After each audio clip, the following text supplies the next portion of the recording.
Flux-1 is the incredible AI model from Black Forest Labs, the same brilliant minds behind Stable Diffusion.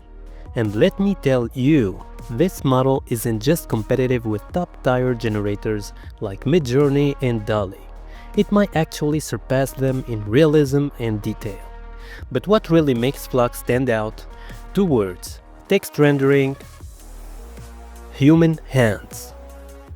And of course, the quality is better than any existing SDXL model.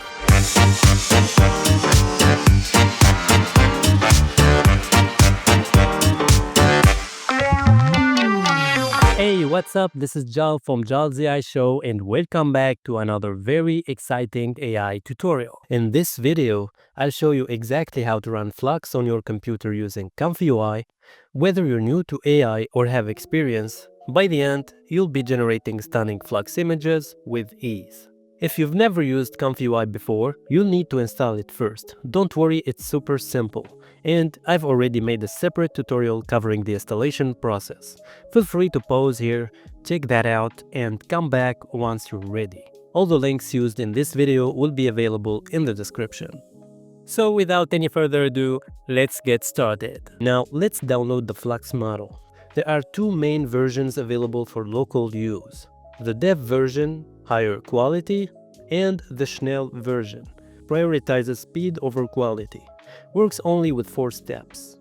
If you want the best balance for quality and speed, I recommend using a quantized model, specifically the Q6 version available on Hugging Face. Download it and place it in ComfyUI Models UNet.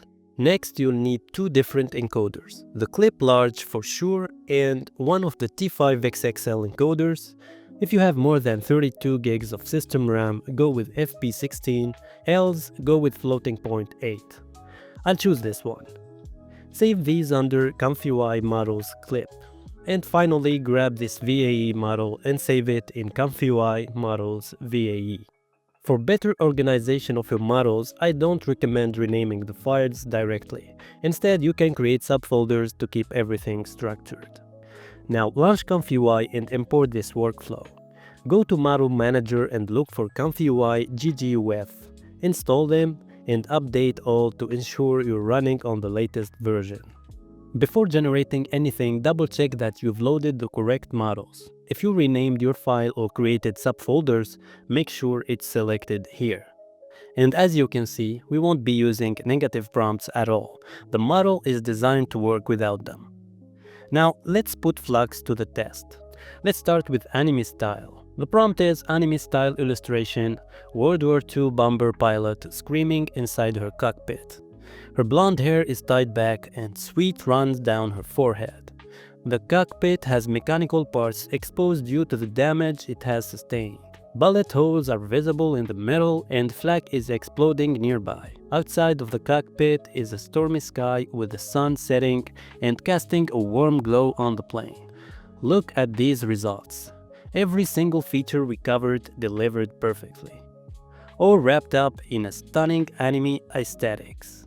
So it's winning in anime style. Let's move to 3D Pixar styles. Flux isn't just killing it with anime, it's making an amazing job at 3D Pixar style generations as well. Flux's realism capabilities are truly remarkable. It maintains exceptional detail resolution across all shot types, from expansive wide angles to extreme close-ups, while handling everything from harsh midday sun to moody low-light situations with equal finesse. Remember how the AI butchers text? Not Flux. Whether it's a street sign, a comic book, or a brand logo, what you type is what you get, finally. So Flux is excellent in any style. But when it comes to realism, the only missing piece is this plastic look skin. In the next video, we'll dive deep into enhancing it by adding some nodes and some models to achieve perfection.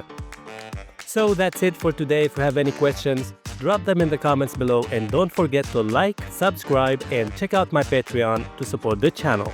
See you in the next one.